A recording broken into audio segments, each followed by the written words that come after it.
Donc, la séance dernière, on a étudié les nombres pairs et les nombres impairs. Comment ça s'écrit qu'un nombre n, il est pair? Si un nombre il est pair, comment on va pouvoir l'écrire? C'est quoi Ouais, n est égal 2 fois k. Alors du coup, Kylian, bon là on est en chat donc c'est normal, mais c'est important de bien comprendre la phrase suivante. Si n il est pair, donc si n est pair, alors il existe un nombre k entier tel que n est égal à 2 fois k. Ce il existe, il est très important.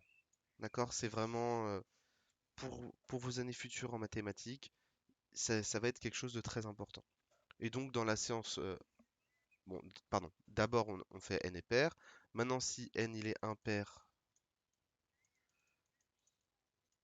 qu'est-ce que je vais pouvoir dire sur sur son écriture?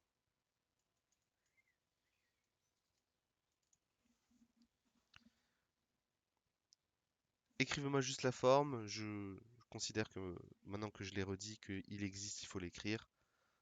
On va pas. Effectivement, c'est long et c'est fastidieux. Mais voilà, exactement. Si n il est impair, il existe k appartenant à grand N, tel que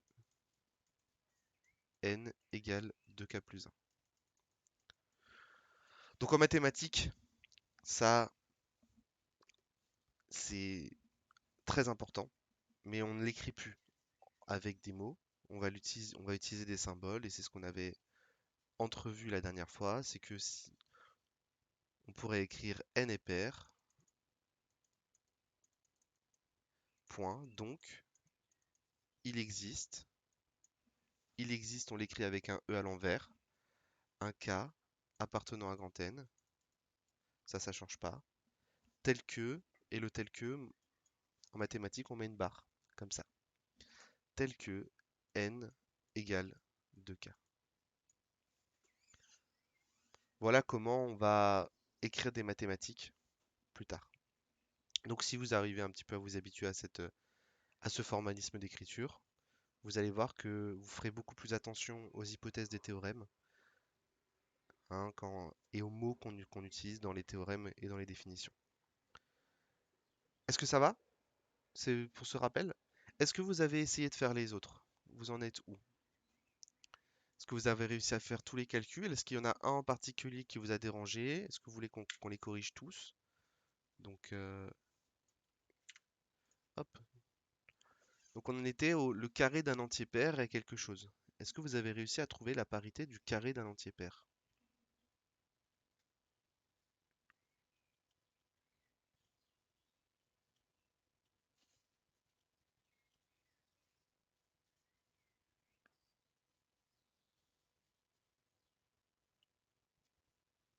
Personne? N'ayez pas peur de dire que vous n'avez pas réussi, hein, ou juste que vous n'avez pas essayé, hein. Ouais, alors effectivement, Lauriane, ça va être un entier pair, très bien. Et est-ce que la démonstration, tu as réussi à la faire, Lauriane? Est-ce que tu veux peut-être essayer de nous guider?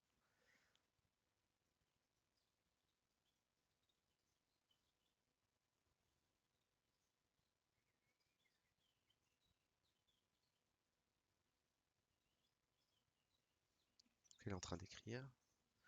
Pas trop, tu as regardé la correction. Ok. Alors, la correction, c'est une bonne chose de céder de la correction, mais avant, il faut quand même qu'on essaye à chaque fois de notre maximum. Parce que si on n'essaye pas à chaque fois, en fait, juste se référer à la correction, ça va pas nous permettre de nous aider à entamer les exercices. Donc, effectivement, moi je sais faire la démonstration, mais on va partir du fait que je ne sais pas du tout comment faire. Donc, je prends mon énoncé et je le mets à mon brouillon et on regarde. Qu'est-ce que ça veut dire tout ça? Alors, Lauriane conjecture que c'est un entier pair, le carré d'un entier pair. Donc, je vais le rajouter. Est pair. On peut faire des petits calculs. Un entier pair. Est-ce que vous pouvez me donner des entiers pairs? Ouais, Axel, ça c'est pour plus tard. Juste pour la conjecture, pour être sûr, est-ce que vous pouvez me donner des entiers pairs que je vais pouvoir mettre au carré? Ouais, effectivement, 2 au carré, ça fait combien? Ça fait 4. Est-ce que 4 est un entier pair? Oui, effectivement. Est-ce que vous avez d'autres nombres pairs avec lesquels on pourrait essayer? Ouais, 4, 6, très bien. Bah, 4 au carré, ça fait 16. Est-ce que 16 est un entier pair? Et 6 au carré, ça fait 36. Est-ce que 6 est un entier pair? À chaque fois? Oui, effectivement. Donc la conjecture de Lauriane est bonne. D'accord? En tout cas, on a l'impression que c'est ça. Ok, donc ça c'est sur notre brouillon. Notre conjecture, c'est un entier pair. Très bien. Et donc effectivement, Axel nous a bien proposé le départ, hein. Puisque je dois calculer le carré d'un entier pair, et ben déjà, il faut poser n un entier pair. Exactement. C'est parti. On pose n un entier pair. Effectivement.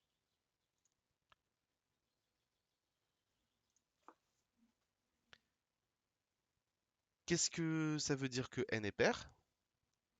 Ça c'est comme d'habitude, hein. Puisqu'il est pair, comment on va pouvoir l'écrire? N est égal à 2 fois k, effectivement, il est de la forme n égale à 2 fois k. Donc, il existe un k appartenant aux entiers relatifs tel que n est égal à 2 fois k. Ok, parfait. Maintenant, on ne sait pas trop où aller, hein. Lauriane disait qu'elle avait regardé la correction. Donc, puisque nous, on a conjecturé que le carré était pair, on va essayer de faire la... Alors effectivement, Dalil, donc là tu as la ligne de démonstration, même si c'est pas exactement terminé. Mais du coup, essayons de partir de la conclusion. Ça, c'est quelque chose que je vous conseille dans les exercices d'arithmétique. C'est on essaie de partir de la conclusion pour ensuite regarder ce qu'on doit faire, pour voir ce qu'on doit démontrer. Dalil, ici, il fait un calcul, et ce calcul-là, c'est finalement celui qu'on veut faire. Mais si on ne sait pas lequel on veut faire, on va écrire la conclusion. Qu'est-ce qu'on veut comme conclusion à la fin?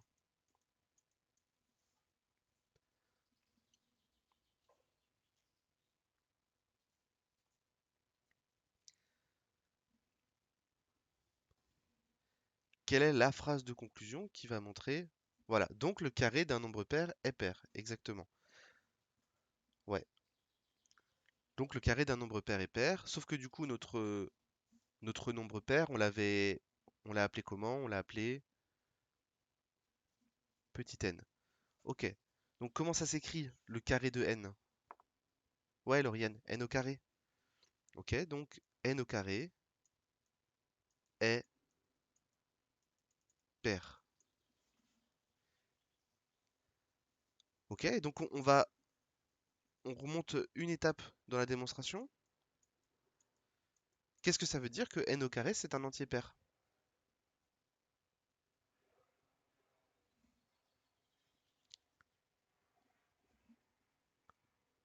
Comment ça s'écrit le fait que n au carré soit un entier pair?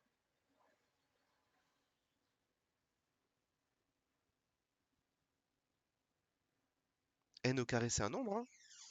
On l'a fait tout à l'heure avec petit n, mais maintenant on peut le faire avec n au carré, ou on peut le faire avec p, ou avec s. On s'en fiche, c'est juste une variable. Donc si c'est un entier pair n au carré, qu'est-ce qu'on peut dire?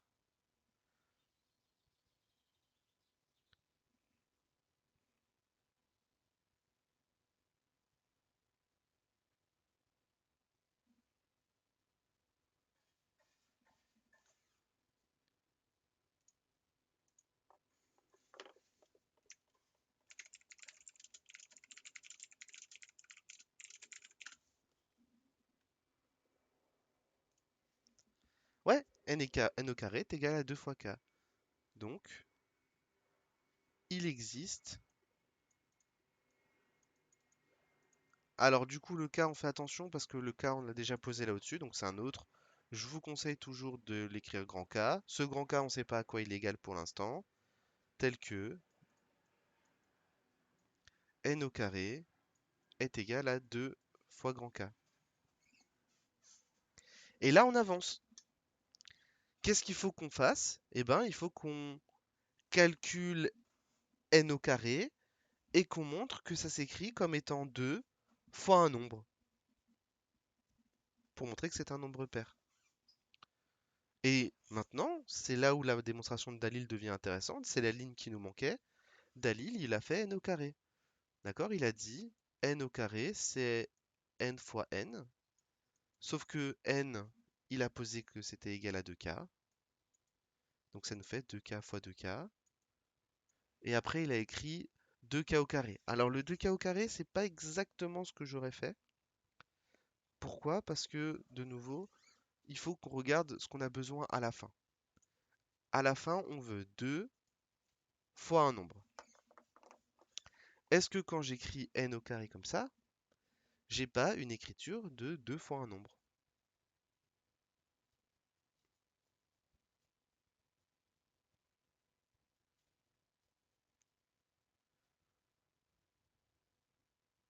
Est-ce que j'ai pas finalement, quand je fais mon n au carré, j'ai pas écrit 2 multiplié par un autre nombre? Alors j'ai deux cas effectivement. Alors on se trompe pas, hein. 2k du coup c'est 2 fois k fois 2 fois k.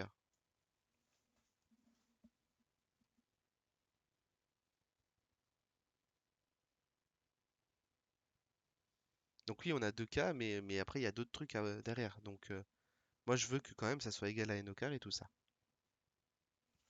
Par mimétisme, là je prends un 2. Mais du coup quel serait l'autre nombre qui est à côté de ce 2?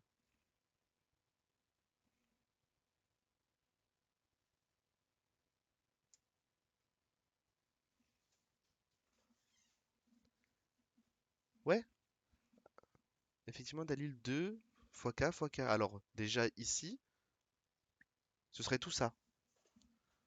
Alors ça on peut le remodeler, hein, on peut le réécrire et ça nous donnerait un nombre. On va d'ailleurs le faire. Mais du coup, c'est 2 ici, c'est ce 2-là, fois un autre nombre. Bah, cet autre nombre, c'est ce gros bloc-là. Ce gros bloc-là, on peut le simplifier comment? Imaginez que c'était des x, hein, et que vous avez envie de simplifier x fois 2 fois x. Ça vous donnerait quoi? On a plus l'habitude de le faire avec des x, alors au début, faisons-le avec des x.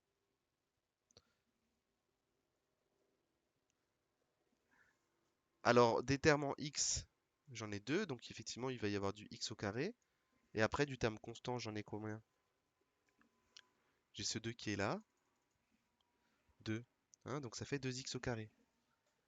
Donc dans notre cas, ça fait, donc K c'est AS, hein, pas la lettre K, 2k carré, exactement. Donc en fait, ici, c'est 2 fois 2k carré. Alors, en soi, vous n'avez pas forcément besoin de l'écrire comme ça, parce que le mimétisme qu'on a mis, c'est bon. On pourrait directement dire grand K égale K fois 2 fois, enfin petit k fois 2 fois petit k. Mais ici, en général, les mathématiciens, ils aiment bien simplifier quand même. Et donc, du coup, en posant grand K est égal à 2 fois K carré, exactement Kylian, et ben, on va avoir que N au carré, ben, ça s'écrit 2 fois grand K. Et donc, que N au carré est un entier pair.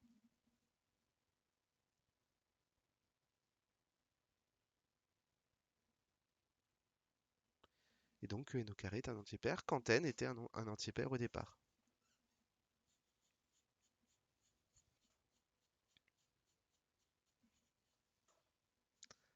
Alors, qu'est-ce que vous en pensez? Est-ce que ça va?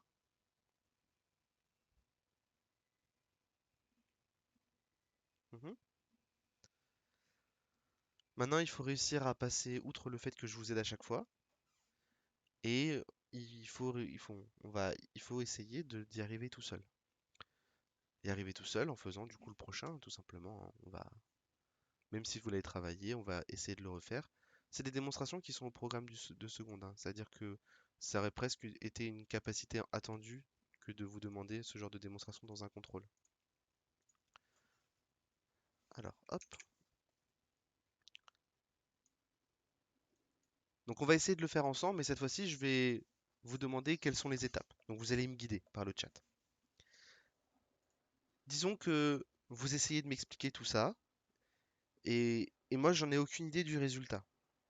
Donc qu'est-ce que je dois faire en premier lieu pour essayer de savoir ce que je dois démontrer? Qu'est-ce que vous me proposez de faire?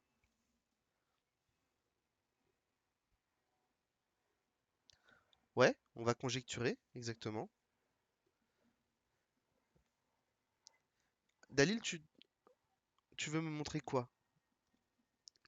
Enfin, si tu poses un entier impair, très bien, le carré d'un entier impair, mais je j'ai pas la fin du théorème pour l'instant.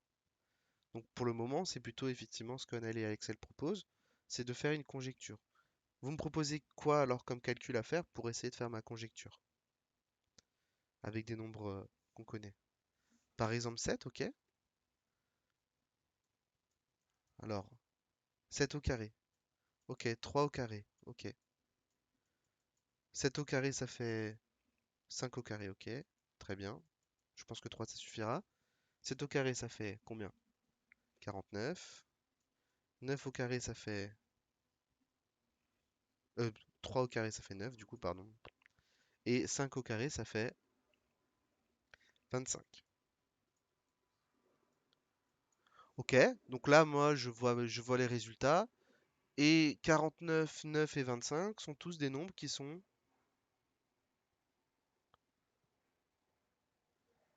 Ils sont impairs, ouais. Donc j'ai envie de conjecturer, le carré d'un entier impair est impair. Ok, ok, ça me va.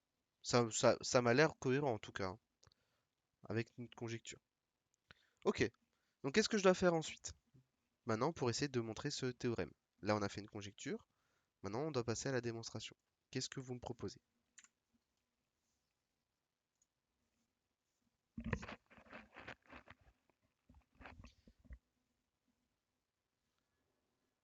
Alors, commencer par la conclusion.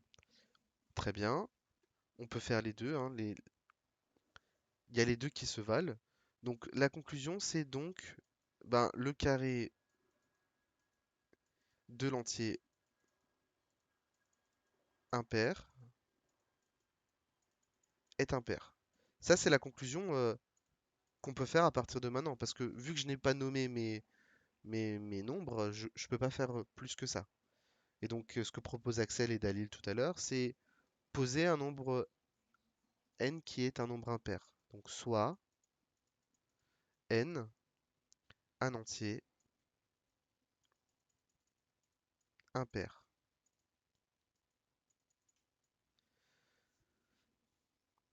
Est-ce qu'on peut maintenant modifier cette phrase de conclusion qu'on avait préparée pour la rendre un petit peu plus comestible? Ouais. Qu'est-ce que je peux remplacer? Je le remplace par quoi?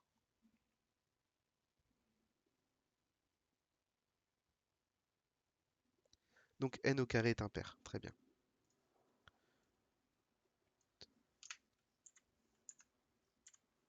Donc n au carré est impair.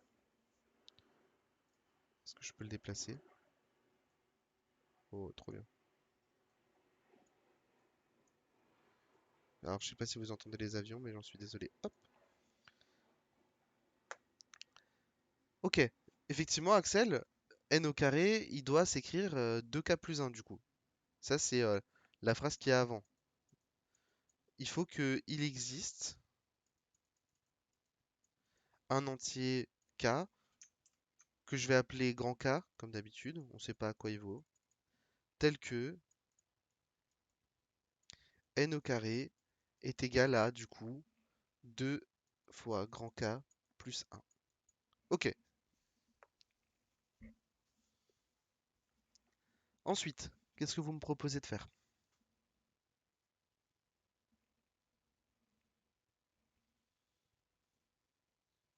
Comment j'arrive à cette conclusion, à partir de notre supposition du départ?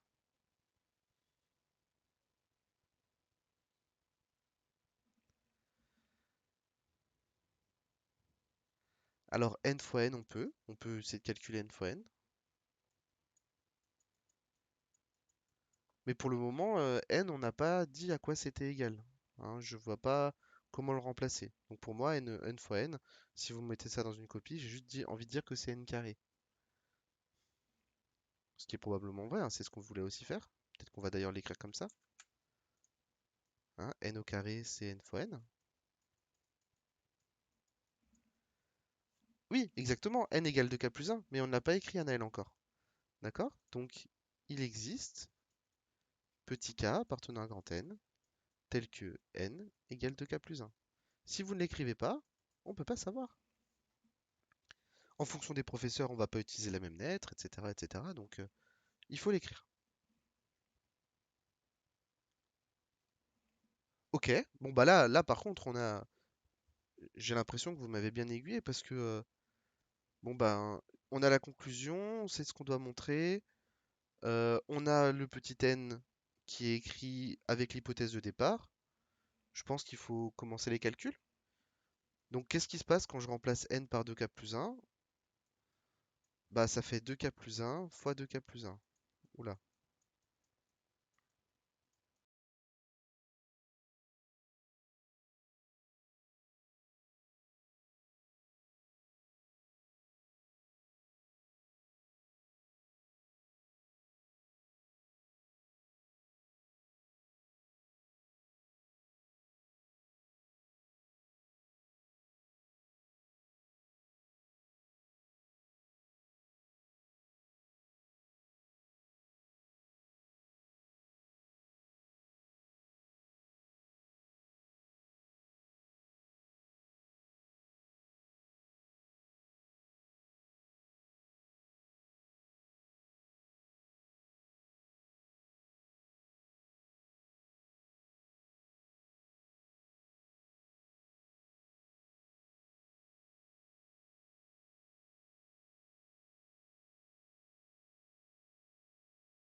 4K.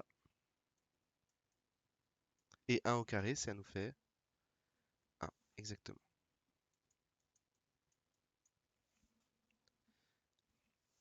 Alors, pour ce calcul-là, on l'avait déjà fait cette année, on le refait.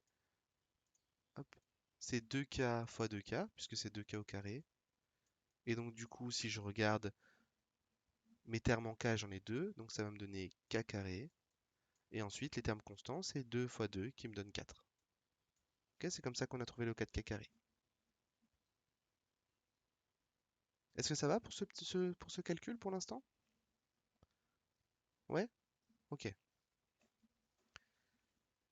On peut vérifier que qu'on trouvait bien ça aussi, hein, dans le calcul précédent, hein. Dans le calcul précédent, on avait 2K fois 2K. Bon, ça nous fait de nouveau 4K carré. Ensuite, j'ai 2K plus 2K qui me donne combien du coup de facteurs en K? 2K plus 2K, ça fait...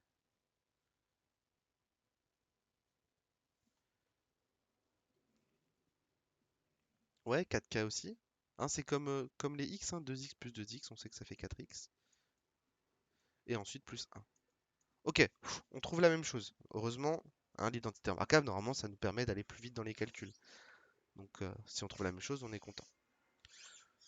Puisqu'on trouve la même chose, je vais effacer ça, même tout ça. Hop. Et du coup, on va remplacer ici par 2K plus 1, le tout au carré, égal. Et du coup, on a dit que c'était 4K carré plus 4K plus 1. Donc, on en est là dans les calculs. Est-ce qu'on a terminé? Si on en est là dans les calculs. Est-ce qu'on a réussi à démontrer notre résultat?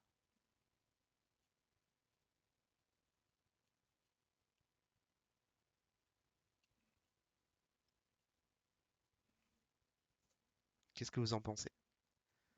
Ouais? Ok, il vaut combien le k alors pour que n au carré soit égal à 2k plus 1? Enfin 2 grand k plus 1.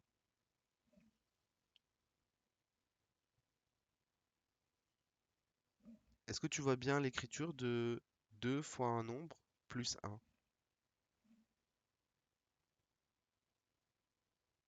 Non, on l'a pas encore. Donc il nous faut encore quelque chose. Donc là maintenant, c'est le moment où il faut bien observer tout ce qu'on a. À la fin, je vais montrer que c'est un nombre impair. Donc à la fin, j'ai besoin de déjà ce plus 1. Est-ce que ce plus 1, on l'a obtenu en développant tout ça? Est-ce qu'on a notre plus 1? Ouais, exactement. Donc finalement, ce plus 1, il ne doit pas bouger. Là, on a totalement réduit notre expression, donc ce plus 1, il ne faut pas qu'il bouge. Mais qu'est-ce que ça veut dire? Ça veut dire que tout le reste, tout ce qu'il y a là, ça doit être écrit de la forme, on doit réussir à l'écrire de quelle forme?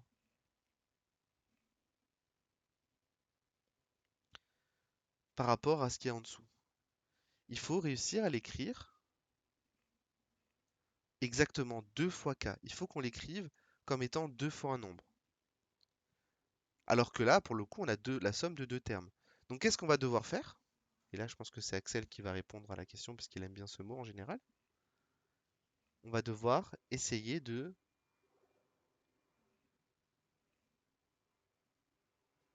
factoriser. Exactement. Alors, est-ce qu'on va factoriser est-ce qu'on va factoriser par alors, parce que là, en fait, quand on regarde bien, il y a des facteurs, il y a plein de facteurs communs, hein. Euh, Entre ces deux termes, on a, si je trouve ma souris, on a le 4 qui est là et on a le 4 qui est là. Et ensuite, ici j'ai k carré et ici j'ai k. Ça veut dire qu'il y a au moins un k qui est en facteur commun. Mais est-ce que j'ai vraiment envie de factoriser par 4k du coup? Est-ce que dans mon écriture de n carré, j'ai envie d'avoir un 4 et un petit k? Non. Dans mon écriture, j'ai envie d'avoir deux fois un nombre. Donc, par quel nombre je vais devoir factoriser pour arriver à ma conclusion? Par quel nombre je vais devoir essayer de factoriser?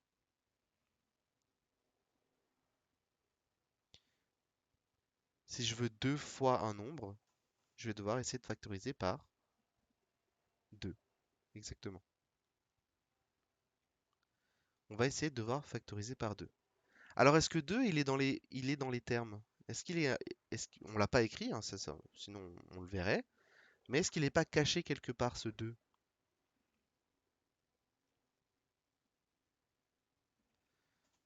Est-ce qu'on pourrait pas le créer? Comment on pourrait faire?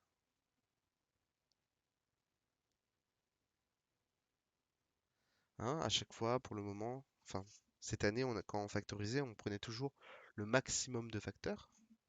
Mais exactement, Anaël, 2 fois 2, ça fait 4. Donc tous mes 4 là, je peux en fait les écrire comme étant 2 fois 2 fois k carré pour le premier.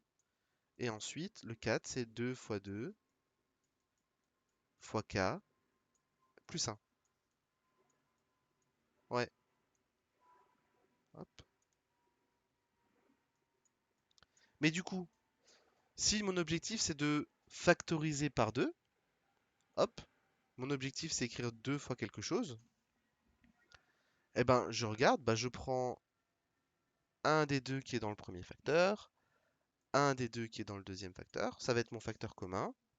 Mais du coup, qu'est-ce qui me reste dans les facteurs non communs? J'ai ça qui est non commun et ça qui est non commun. Donc le premier, ce sera quoi? Le premier terme qu'on va écrire dans la parenthèse, la partie non commune.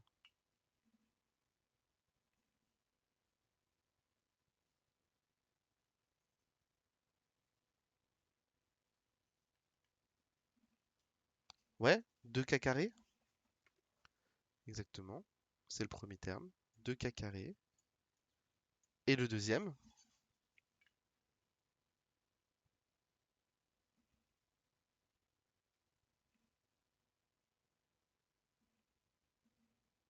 ouais, exactement, 2k. Alors, on ferme la parenthèse, on met le plus 1. Et maintenant, on regarde. C'est c'est pas habituel. Enfin, en tout cas, on n'a pas l'habitude de faire des factorisations de seconde zone, on va dire, où on factorise pas par l'entièreté des facteurs communs. En tout cas, en mathématiques, c'est pas quelque chose qu'on a eu l'habitude de faire en seconde, euh, parce que en seconde, à chaque fois qu'on factorisait, c'était dans un but précis et c'était dans le but de résoudre des équations. Là, c'est pas exactement pareil. On veut essayer d'écrire quelque chose sous la forme 2 fois un nombre plus un. Donc voilà, on a dû j'ai pas le mot en tête, s'adapter. Pardon. Vérifions quand même que ce qu'on a proposé comme factorisation, puisqu'on n'a pas l'habitude, c'est quand même juste. Comment je fais pour vérifier que ce que j'ai trouvé comme résultat à droite, c'est quand même juste? Est-ce que vous avez une idée de comment on pourrait montrer que ce qui est à droite, c'est bien égal à ce qui est à gauche? On essaye, ouais, effectivement, d'aller. Alors, donc, dans le essaye, je pense que tu veux dire qu'on développe, c'est ça? On développe pour vérifier que ça donne bien le bon résultat. Est-ce que c'est ça que tu voulais dire? Sinon, je suis peut-être allé trop vite. Non, c'est pas ça. Ok, je suis allé trop vite. Alors, pour moi, pour vérifier, hein, puisque j'ai une factorisation, je vais développer. Hop, je multiplie le 2 à ce terme et le 2 à ce terme. Quand je fais 2 fois 2k carré, ça va me donner quoi comme nombre? 2 fois 2k carré. Ça va nous donner 4k carré exactement. Et ensuite, si je fais 2 fois 2k, ça va me donner quoi? 4k, exactement. Est-ce que c'est bien les termes qu'on avait tout à l'heure? Effectivement, c'est les termes qu'on a ici. Donc on ne s'est pas trompé.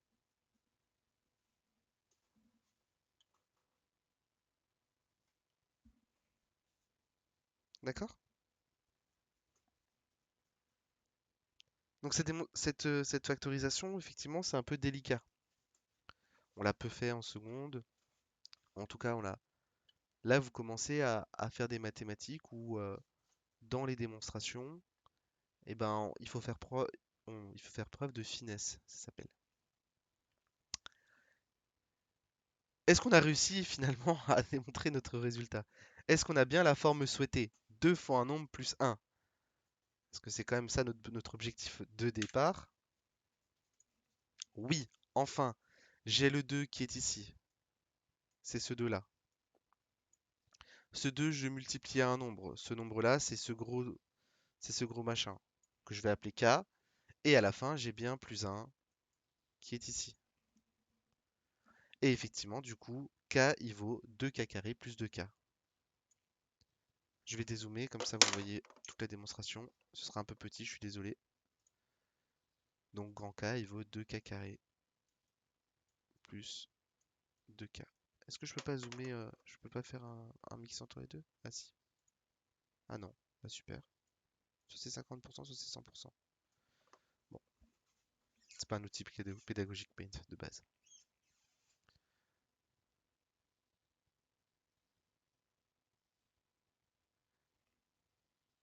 Je vous laisse un petit peu de temps pour écrire. Et si vous avez des questions pour cette démonstration, n'hésitez pas.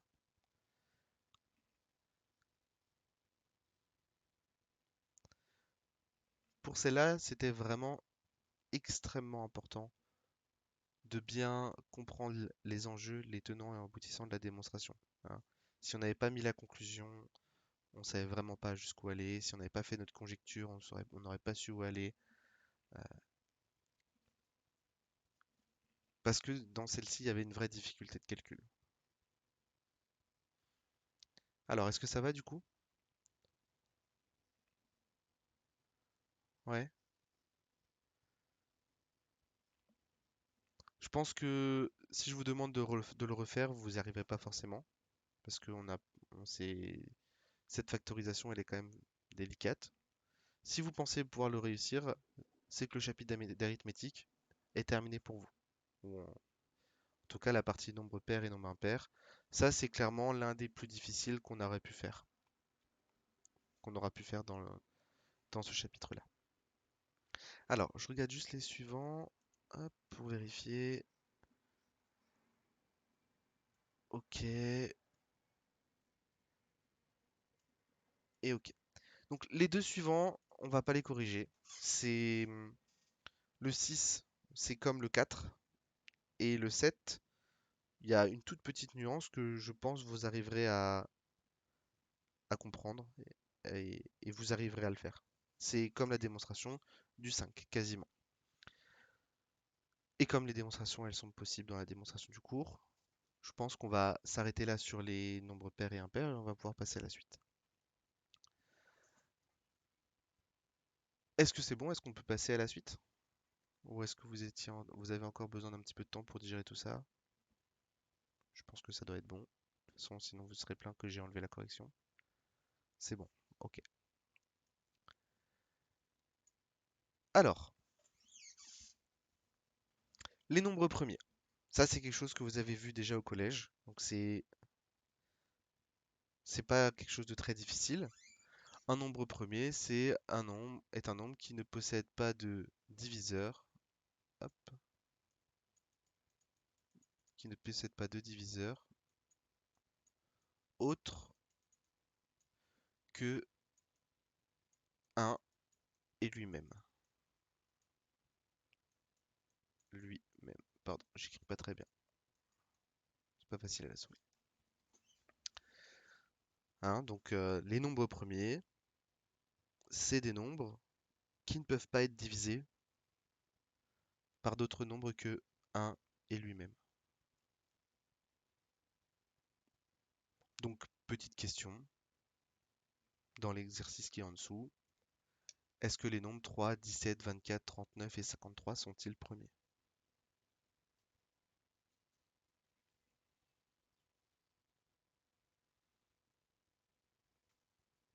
Je vous laisse écrire un petit peu avant.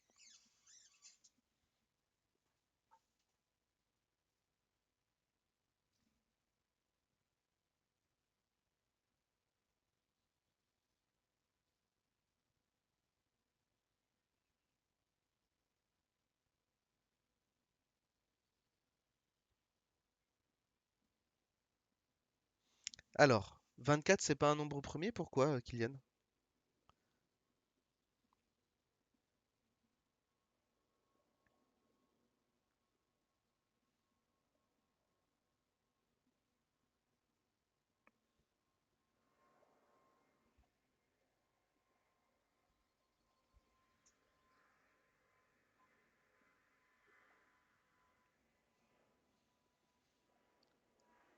Comment tu me montres que 24 il est divisible par un autre nombre que 1 et lui-même? Hein? On a déjà fait une partie sur les diviseurs dans le cours. 4 fois 8, 24, oui. 3 fois 8 plutôt, ouais. Je me disais 4 fois 8, ça faisait 32 plutôt. Oui, les paires, effectivement. Ah, c'est intéressant ça. Plusieurs argumentaires. Alors, pour 24, effectivement, 24 c'est égal à 2 fois 12 pour Dalil. Et c'est 3 fois 8 pour Kylian. Qu'est-ce que c'est? Qu'est-ce que j'écris en mettant ce genre de d'égalité? Ben, je dis que 2, 12, 13 et 8, ce sont des diviseurs.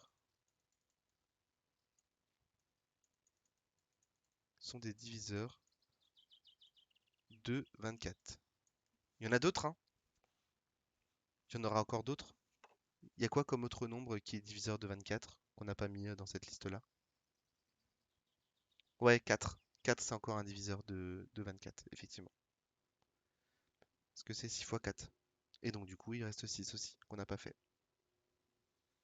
Ok, effectivement, 24 n'est pas un nombre premier. Alors 3, on regarde. Les diviseurs de 3, donc ça peut être 1, ça c'est normal. Est-ce que 2, il divise 3? Non. Et donc après, il reste 3. Donc 3 est-il un nombre premier? Voilà, exactement. 3 est un nombre premier. 17. Bon, alors 17, c'est un petit peu embêtant, parce que ça commence déjà à être un grand nombre. Alors 17. Est-ce que 2 il divise 17? Est-ce que 17 est un nombre pair? Non. Ok. Est-ce que 3 il divise 17? Non plus. 4 il peut pas diviser 17 parce que c'est un nombre pair. Est-ce que 5 divise 17? Non plus. 6 on l'a déjà proposé parce qu'on a dit que 3 ne divisait pas, donc 6 ça peut pas diviser non plus. Est-ce que 7 divise 17? Non. Est-ce que 8 c'est pas possible? 9 c'est pas possible. Et après 10, etc. c'est déjà trop grand. Donc qu'est-ce que vous en pensez? Est-ce que 17 est un nombre premier? Ouais, exactement. 39. Alors 39, bon ben, c'est un grand nom, mais allons-y, on étudie un petit peu les diviseurs. Alors, est-ce que c'est un nombre pair, 39? Non, donc déjà il n'est pas divisible par 2 et par tous les multiples de 2. Par 3, est-ce que 39 est divisible par 3? Ah, c'est possible. Là, peut-être pour 39, on va utiliser une propriété du cours. En fait, 39, c'est égal à 30 plus 9. Est-ce que 3 est divise 30 et est-ce que 3 est divise 9? Ouais. Donc la propriété, elle nous dit du cours que bah, 3 il va diviser 30 plus 9, donc 39. Ouais. 39 c'est égal à quoi du coup 3 fois combien?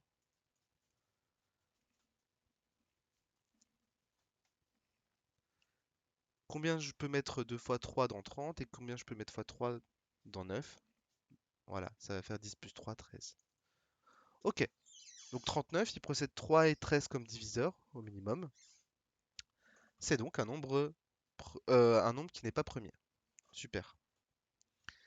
Bon, 53 alors. Maintenant, ça commence à devenir embêtant. Et moi, je vous propose... Ouais, c'est un nombre premier. Je vous propose de ne pas le faire. Pourquoi? Parce qu'on se rend compte que là, c'est déjà embêtant. On se pose beaucoup de questions. Et là, je vous fais un instant mémoire du tout début d'année, quand je vous disais que montrer que les nombres étaient premiers ou pas, ou même plutôt chercher des nombres premiers, c'était très difficile. Et que c'est ce qui permettait la sécurité du système bancaire actuel dans le monde dans lequel on vit, que tout tournait autour des nombres premiers. Je me rappelle par exemple qu'Axel, lui, son but était de trouver un algorithme pour trouver les nombres premiers et donc devenir le hacker du monde. Est-ce que d'ailleurs tu as avancé dans ta quête, Axel? Est-ce que ça a un petit peu avancé? Tu y as réfléchi depuis? Ouais, non, pas trop, hein, je pense pas. Donc, on va mettre ça de côté parce qu'on va bien sûr montrer ou prendre enfin, faire une méthode qui permet de trouver les nombres premiers. Ouais, tu cherches. Ok, tu m'appelles hein, quand tu as trouvé tout ça, ça m'intéresse. Du coup, on va passer à la suite. Théorème, blablabla est l'unique nombre premier pair. Alors, c'est quel est ce nombre? Ça bug un petit peu? C'est chez tout le monde? C'est chez moi? Apparemment, ouais, j'ai pas de problème de connexion chez moi, apparemment. Ouais, peut-être. Alors, quel est l'unique nombre premier qui est pair? Ouais, 2, exactement.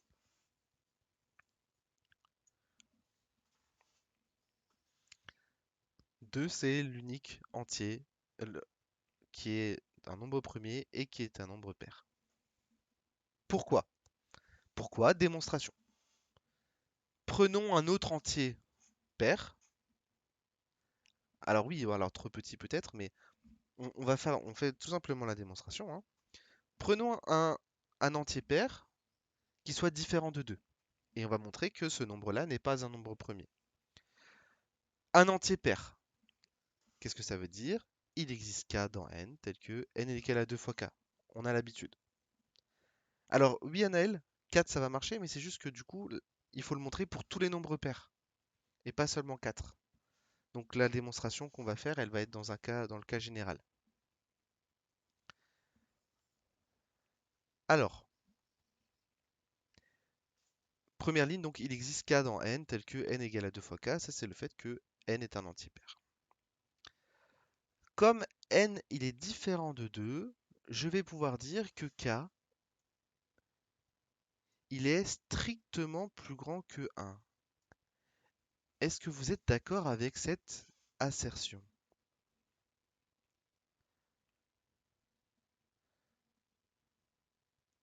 Ouais, mais alors comment on l'explique? Peut-être faisons-le dans l'autre sens. Qu'est-ce qui se passe si k il est égal à 1?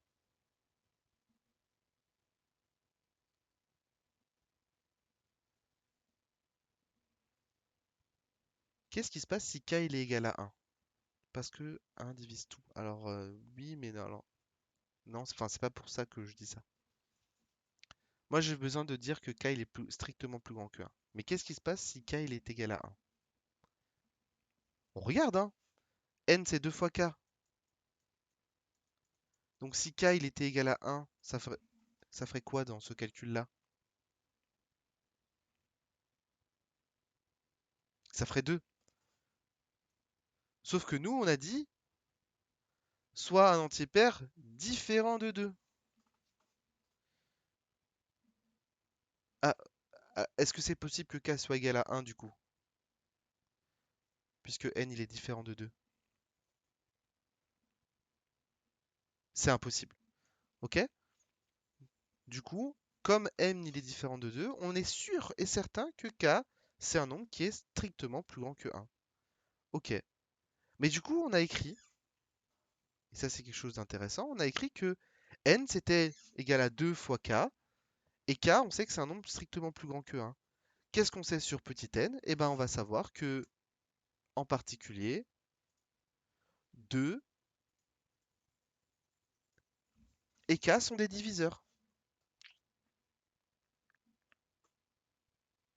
Il est différent de 2, donc 2 et k sont des diviseurs. C'est logique, hein. Un nombre pair, bah, il est divisible par 2, du coup. En fait, c'est ce qu'on est en train de démontrer. Mais du coup, notre nombre n, puisqu'il a au moins combien de diviseurs? On a montré qu'il avait au moins combien de diviseurs? Il y a 1, 2, 4 et n. Du coup, il a au moins 4 diviseurs. Et ben, j'en déduis que n n'est pas premier.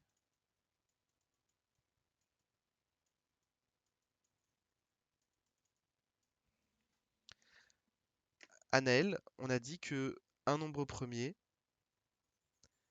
les seuls nombres qui le divisent, c'est 1 et lui-même.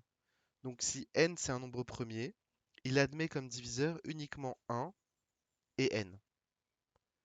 Là, on a pris un entier petit n et on a montré que cet entier petit n, il était divisible par 2 et par un autre nombre encore qui est k, qui est différent de 1, qui est plus grand que 2 du coup.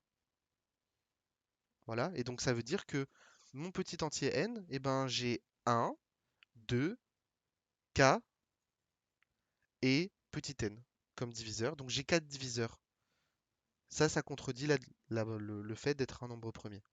Oui, Axel, la démonstration, elle est pas facile. Enfin, c'est sans qu'on soit guidé, c'est pas facile, hein, bien sûr.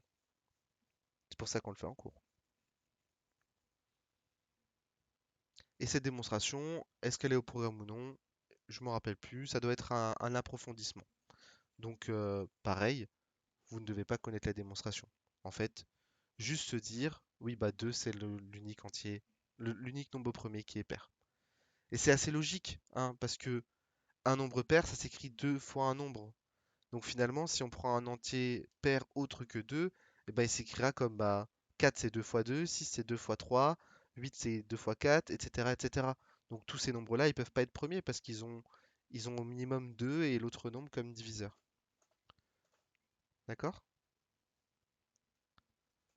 Donc ça, c'est un théorème, on va pas l'utiliser en fait, c'était juste pour le résultat qu'on l'a vu. Est-ce que ça va à peu près quand même maintenant pour la démonstration? Ouais? Ok. Donc là, on va terminer du coup le chapitre avec cette magnifique méthode du crible d'Ératosthène. Ça va, ok. Donc là, rien à voir avec ce qu'on vient de faire, hein, vous allez voir. Je vais vous demander, vous êtes sur vos ordinateurs ou sur téléphone? Je crois qu'il y en a qui sont sur téléphone, hein. Anaël est sur téléphone. Ouais, ok. Du coup, vous prenez votre feuille et on va... Pour ceux qui sont sur ordinateur, vous pouvez lancer LibreOffice. Enfin, Calc, du coup. Un tableur. Donc l'objectif, la méthode du crypt d'Eratosthène, c'est de permettre d'obtenir les nombres premiers. Ok? Donc, hop, on va prendre un tableau. Ceux qui, euh, ceux qui sont sur téléphone, vous le faites sur votre feuille. Et ça va être un petit peu long. Il faut réussir à faire un tableau où vous allez mettre tous les nombres de 1 à 100. On va tous les écrire. D'accord? Donc, comme ça, dans un carré. Non, pardon. Hop, je commence mal en plus. 0, 1, 2, 3, 4, 5, 6, 7, 8, 9, 10, 11, 12, 13, 14, 15, 16, 17, etc., etc. Vous allez voir, c'est un peu plus facile avec l'ordinateur après. Mais donc du coup, il faut le faire. Oui, Excel, c'est la même chose. C'est juste que, attention, Excel, je vous rappelle, hein, c'est pas... Ne vous habituez pas trop à Excel parce qu'un jour, vous allez devoir payer la licence alors que LibreOffice fait très bien l'affaire. À part si vous travaillez plus tard dans le design, où là, c'est pas mal Excel quand même.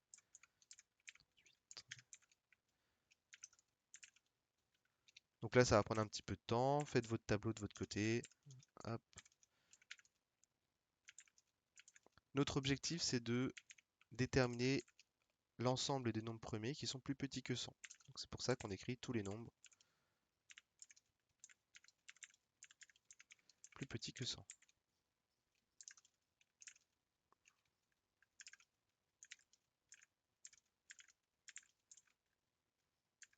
66.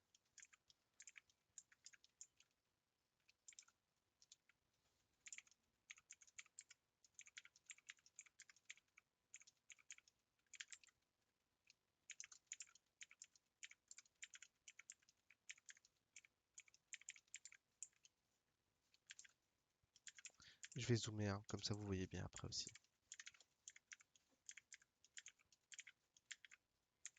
Voilà.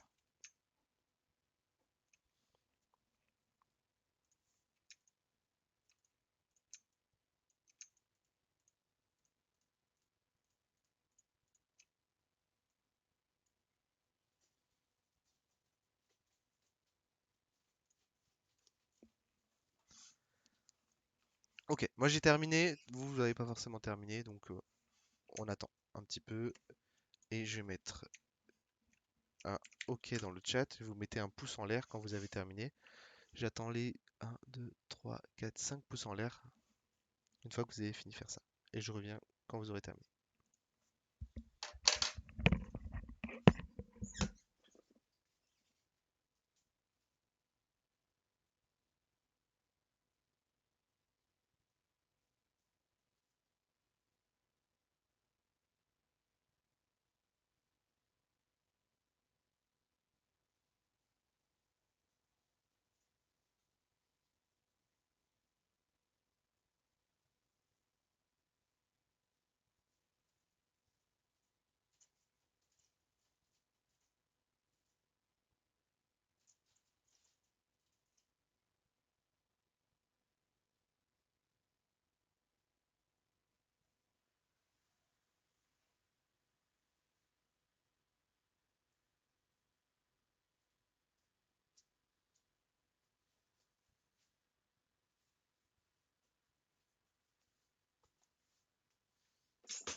Alors, je vois qu'il y a 6 pouces en l'air. Est-ce que Est-ce qu'on peut lancer? C'est qui la dernière personne qui n'a pas encore terminé? Je... Ok, nickel. Parfait. Alors, la méthode du crible d'Eratosthène, c'est un algorithme. Donc voilà, Axel qui parlait dans le chat de le faire en Python. C'est quelque chose qu'on aurait pu faire si on avait fini le programme de Python et si je vous donnais des outils que vous verrez en première en Python. Donc pour le moment, on va pas le faire. En tout cas, c'est pas prévu. Mais si vous avez envie, vraiment, ça me dérangera pas de vous guider et de vous apprendre tout ça ces vacances. Alors, écrire dans un tableau tous les nombres entre 2 et n égale 100. Ok, donc déjà, on se rend compte, ces deux nombres, on les enlève. 0 et 1. Ok, vous pouvez les barrer totalement, ils sont pas intéressants.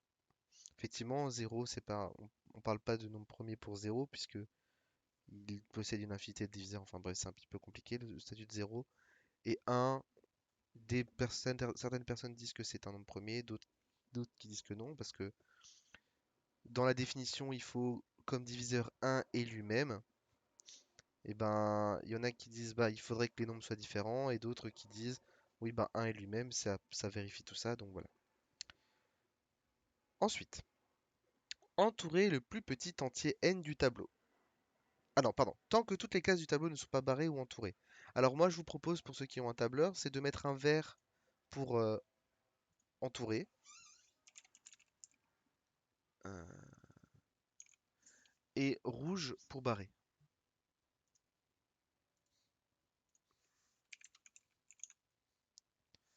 Ok. Donc tant que toutes les cases du tableau ne sont pas barrées ou entourées, donc pour nous c'est tant qu'on n'aura pas colorié toutes les cases du tableau, il faut faire quelque chose. Entourer le plus petit entier n du tableau. Alors, est-ce que nous, on a toutes les cases qui sont entourées ou barrées? Est-ce qu'on est dans le cas où on a entouré ou barré toutes les cases du tableau? Qu'est-ce que vous en pensez?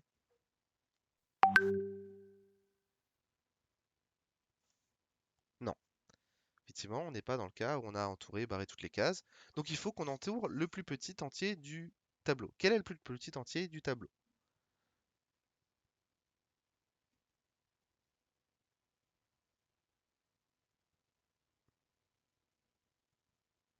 2, exactement.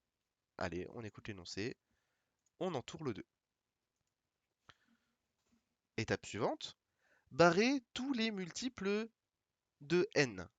Donc ça veut dire dans notre cas, n c'est 2. Donc il va falloir barrer tous les multiples de 2. Alors, les multiples de 2. Est-ce que 3 est un multiple de 2?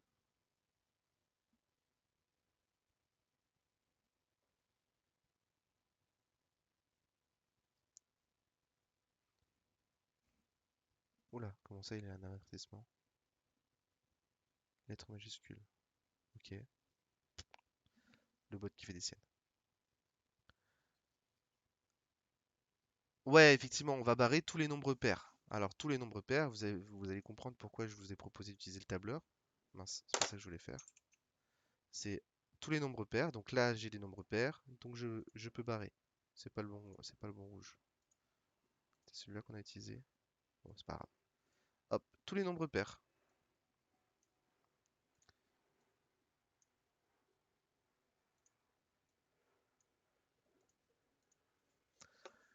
Tous les nombres pairs, autres que 2, on va pouvoir les barrer. Donc allez-y. Soit vous faites un gros trait sur les colonnes. C'est pour ça qu'on l'a mis sous la forme de tableau, hein. Vous allez vous rendre compte que bah, les nombres pairs, déjà, ça en enlève beaucoup des solutions.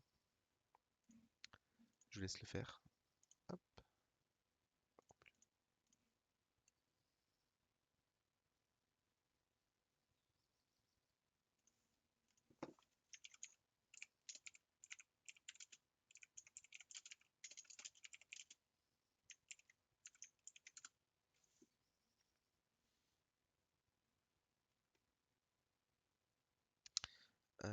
Hop, hop, pardon. Est-ce que c'est bon? Vous avez barré tous ces nombres pairs? Donc tous les multiples de 2? Ouais,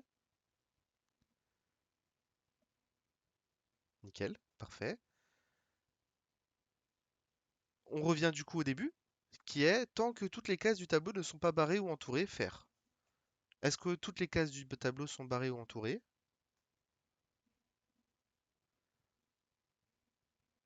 Non, effectivement, Anaël. Donc on recommence. Entourer le plus petit entier n du tableau. Quel est le plus petit entier n du tableau? 3, exactement. 3, on l'entoure, on le met en vert. Puis, barrer tous les multiples de 3, du coup. Alors, on va pas rebarrer ceux qui sont déjà barrés. Donc, quel nombre je vais devoir barrer qui sont les multiples de 3? Donc, 3. Ensuite, le prochain multiple de 3, c'est 6. Ensuite, c'est 9. Donc, 9, je vais devoir le barrer. Ensuite, 10, 11, 12. 12 est un multiple de 3. 12 plus 3, 15, qui est un multiple de 3. Hop. 18, 21, 24, 27, 30, 33. Hop. 36, 39. 39, on avait dit que c'était un multiple de 3 d'ailleurs tout à l'heure. 42, 45, 48, 51, 54, 57, 63, 66, 69, 72, 75, 78, 81, 84, 87, 90, 93, 96, 99. Je vais pas utiliser la même couleur, je vais juste le changer. Hop, hop, hop. Et je vous laisse faire aussi de votre côté. Quoique c'est peut-être intéressant que je change de couleur. Comme ça, vous voyez la différence et vous savez lesquels j'ai barré à quelle étape.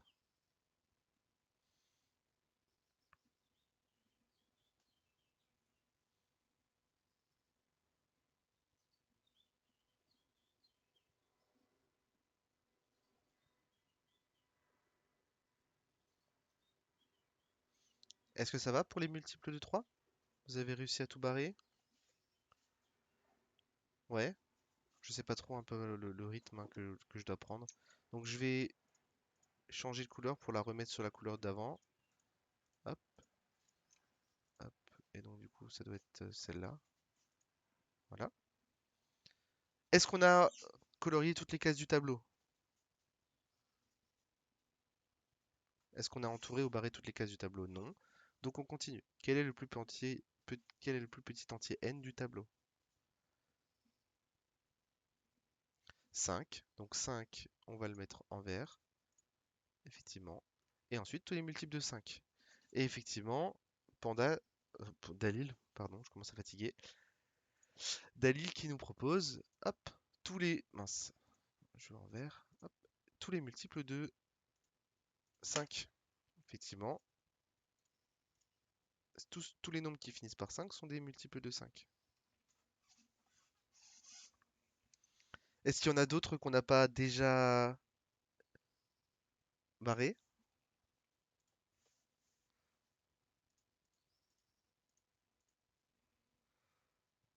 Ceux qui finissent par 0, mais du coup on les a déjà tous barrés.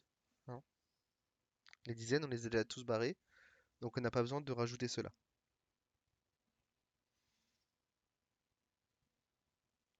Ok, parfait. Bon, on peut continuer alors. Celui-là, je le mets dans la bonne couleur du coup. Bon, c'est pas la bonne couleur, super. Brique, voilà. Maintenant 7 en vert, exactement. Il faut faire les multiples de 7. Alors les multiples de 7, il y a 14, 21, 28, 35, 2, ah, 49, qui n'a pas encore été coloré. 56, 63, 70, 77, qui n'a pas encore été colorié. 84, 91, qui n'a pas encore été colorié. 98. J'en ai trouvé 3. Je suis pas très fort en calcul mental, donc là pour le coup, faut aussi de votre côté regarder. et vérifier que je me trompe pas. Est-ce que vous êtes d'accord avec les nombres que j'ai trouvés, qu'on n'avait pas encore effacés?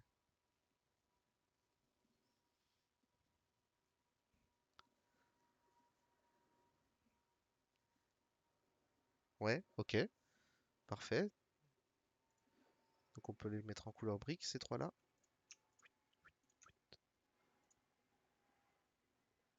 Voilà. On n'a toujours pas terminé, donc c'est quoi le prochain?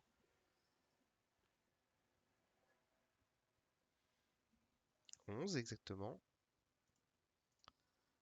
11, donc je regarde les multiples de 11. Bon, les multiples de 11, ils sont sur une diagonale, donc c'est pas très dur. 22, 33, hop, hop, hop et hop. Il n'y a rien à cocher pour le 11, j'ai l'impression.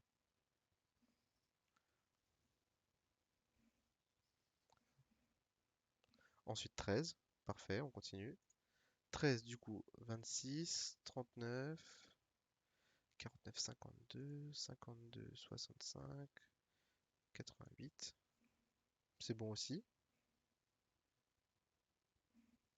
J'ai pas l'impression de devoir cocher d'autres cases. Ok, si vous me donnez le celui d'après, si vous êtes d'accord. 17. Alors, là, ça commence à vraiment faire du calcul mental qu'on n'aime pas trop. Qui connaît sa table de 17? Du coup, hop, je m'embête pas et je prends une calculatrice. Vous pouvez la prendre aussi, hein. J'ai pas envie de réfléchir à cette heure-ci. 17 plus 17, ça fait 24.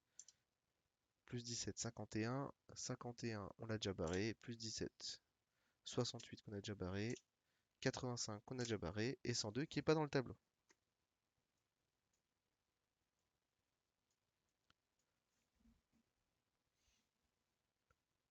Ok. Du coup, on peut passer au suivant, qui est 19. C'est parti. Pareil, hein, la table de 19. Quoique la table de 19, on aurait peut-être, on pourrait la faire hein, parce que c'est 20 moins 1. Mais bon, 19. Mince. 19 plus 19. Plus 19, ça fait 57 qu'on a déjà coché. Plus 19, 76 qu'on a déjà coché. 95 qu'on a déjà coché. On est bon. Du coup, le prochain, c'est 23. Hop. 23 plus 23, ça fait 46. Ah, celui-là, il va être peut-être 46, c'est bon. 46, après, ça fait 69 qu'on a déjà coché. 89 plus 3, 92 qu'on a déjà coché. Donc le 23 est bon aussi.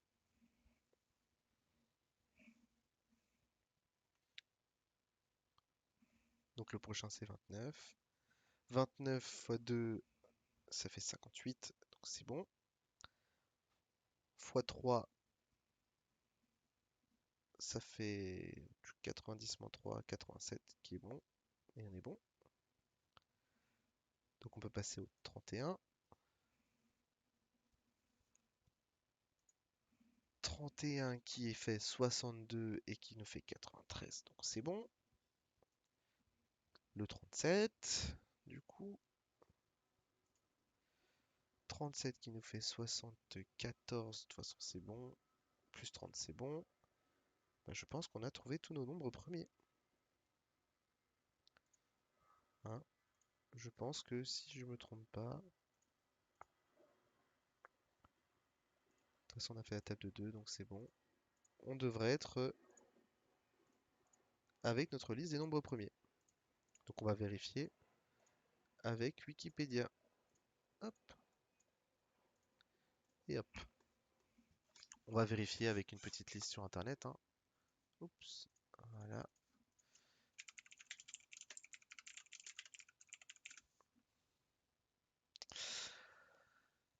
41, 43, hop, hop, 61, 67, 71, 73, 79 on l'a, 83, 89 et 97. C'est bon. Voilà. Vous avez réussi à trouver les nombres premiers qui sont plus petits que 100. Vous voyez qu'au départ c'est assez facile parce que bon avec les règles de division etc ça simplifie très rapidement. Mais ensuite quand on commence à arriver sur les nombres un petit peu plus grands, même moi j'utilise la calculatrice, hein, il n'y a pas de honte à ça. Est-ce que ça va pour la méthode du crible? Est-ce que vous l'avez compris? The- Ouais, c'est pas quelque chose de très difficile en fait, c'est même possible que vous l'ayez déjà fait au collège, et c'est un approfondissement de seconde. Moi je trouve ça suffisamment intéressant pour le faire directement dans le cours. Ok, et ben on a terminé avec cette séance, du coup, hein, on va s'arrêter là, il va bientôt être midi, et on a terminé de toute manière le cours. Donc là on arrive au moment où Axel demandait qu'on continue pour le plaisir. Qui serait intéressé de continuer du coup la semaine prochaine? Alors si vous voulez, on peut changer les horaires, hein. Moi j'ai mis des horaires enfin, le matin parce que je me suis dit que l'après-midi vous aviez des choses à faire. Mais ça me dérange pas, hein, de continuer, bien sûr, ça me fait plaisir même de continuer. Mais qui serait partant pour continuer? Il faut pas que ça soit une obligation, hein. Vous pouvez très bien dire c'est bon, j'ai eu ma dose, je suis déjà content d'avoir tenu jusqu'ici, et ça c'est une très bonne chose déjà. Donc je veux bien votre avis à chacun, juste répondez dans le chat comme ça, je sais à peu près, je suis sondé. Ça dépend quand pour Lauriane, ok. Pareil, ça dépend quand. Alors, ça veut dire quoi, ça dépend quand? La semaine prochaine. Bah, vous savez quoi, on va faire un tableur, hein. En termes de date, hein. L'après-midi, c'est plus compliqué. Ok.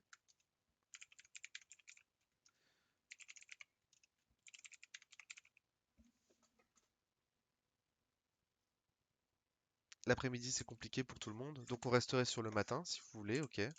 On garderait le matin tout le temps. Et donc, bah, pour l'horaire, est-ce que 10h30 ça vous convient? Je pense que il y a un inspecteur qui est arrivé plus tard, qui a du mal à se réveiller le matin.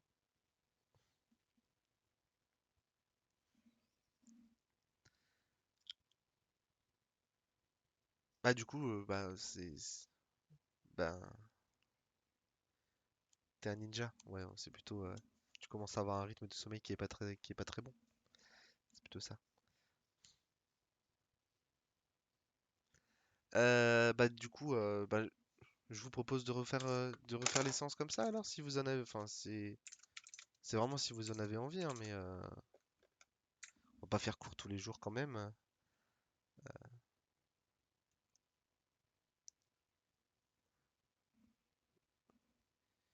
Si vous voulez, on peut rester sur ça. Comme vous voulez.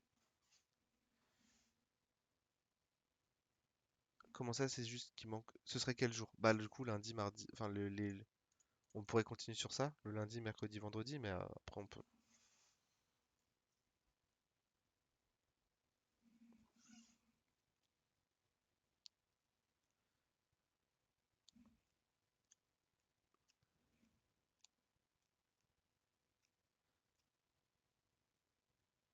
Ok.